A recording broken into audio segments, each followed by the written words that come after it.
you're sluggish, if you can't do things, it's your membranes are in trouble.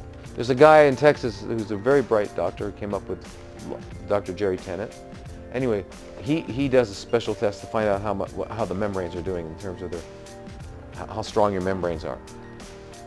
What he has people do is drink raw cow's milk, about 2 quarts, maybe a gallon a day for 9 months, is what it takes to replace the membranes in their body.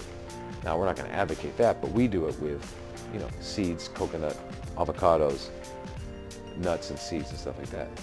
But in other words, in order to do that, you need a high fat. In other words, when you come in with any illness, chronic fatigue, arthritis, dementia, you're forgetting where you put your keys, etc., anything, diabetes, doesn't matter what it is, you need to immediately get onto a high-fat diet. Now, a ketogenic diet is where we're getting up near 80% fat. But even on a normal diet should be at least 50% fat, good fats. Okay, and as minimal carbs as possible. The ketogenic diet, you have to understand, keto is the ketones. Those are the byproducts of fat metabolism that can be used for energy. Only by healthy cells. Cancer cells cannot use ketones. Genic means producing, so a diet that produces it. What's the best diet, ketogenic diet in the world? Called H2O, water. You put water fast, within 3 days you're going to have ketones at 4, 5, 6. But anyway, and if you're going to go into a ketogenic diet, you begin it with 2 to 3 days of a water fast to get you into ketosis quickly.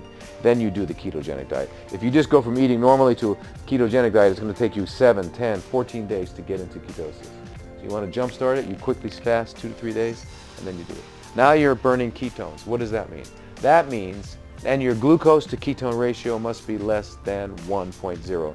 Means that there's more ketones than glucose. You're now a ketone machine. You're not a glucose machine.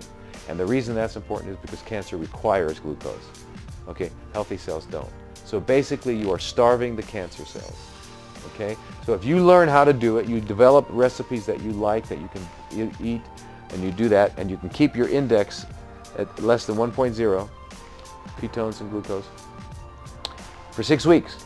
It's not a healthy diet. You can't stay on it forever because it doesn't have a lot of phytonutrients and stuff you need. So 6 weeks strict, 12 weeks healthy diet, eating other things, eating big salads and all that stuff. Then 6 weeks ketogenic, 12 weeks, 6 weeks, 12 weeks. And that way you take back control of this situation with yourself.